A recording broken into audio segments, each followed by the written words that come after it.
Okay, so sayote, nag-abono, sinong bunyor.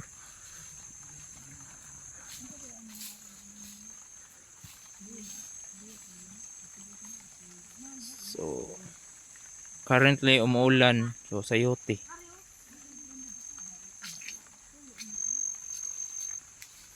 Urea, putas, og unsa na perfect mix. So, sa inani kada ko 7 kilos each. So, abono. Spread lang. Oh.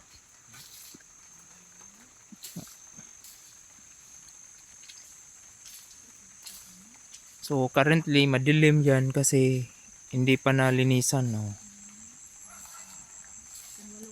Ito, mga layang dahon.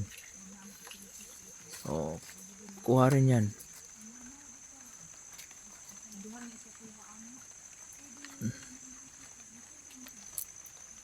Ano, layang dahon.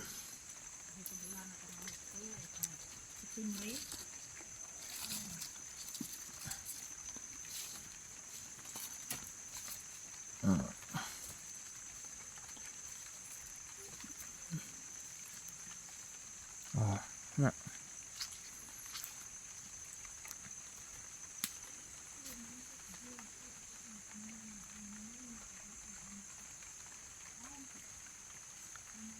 Oh, na pag-abono.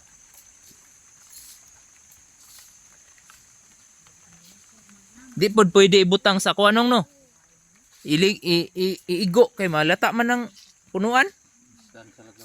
Distansya. Oh. Ang gamot ko kay naman din Sa tunga-tunga no. Wala sa oh. So kung yun yung puno, yung roots is nasa gitna. Ito guys. Sa ganitong laki sa supermarket, sa presyo ngayon November 30 pesos 35. Pero dito mura lang.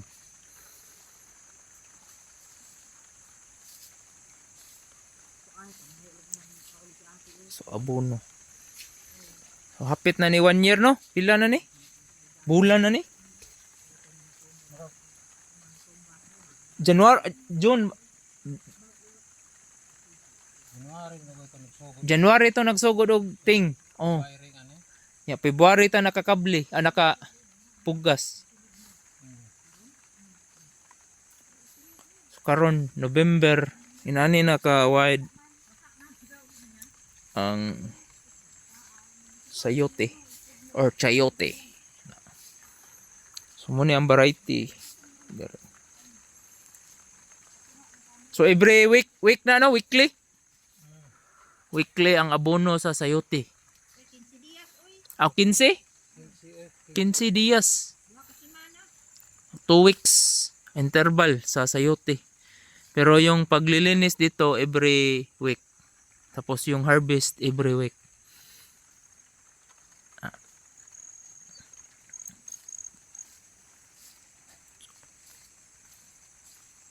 Muna ang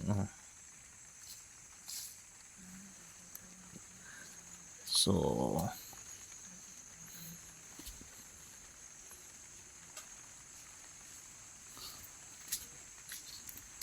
2 weeks. Oh, naikanal-kanal lagi dre. Asa? Are? Okay na 14 days guys. So mo nang sayote. Oh na kani kailangan og weekly na clean up. Cleaning weekly kay yung layang dahon para maubos or malinis. Tapos pag malinis na, ito na yung maliwanag. Para yung bunga makalaki ng maayos. So ayan. Cleaning. So yan yung mga dahon. Pinapaano lang yan. Rotten dyan sa baba. So ganun. Anon yung sayote. Medyo madilim sa dulo na dun. Tapos ito yung napakapit dito sa trellis. Sakto sa trellis. Yan. Yan. Yan po yung pag-abuno ng sayote. 2 weeks interval, 14 days. Perfect urea o putas. So, yan yung maliliit na puti. Okay. So, sayote.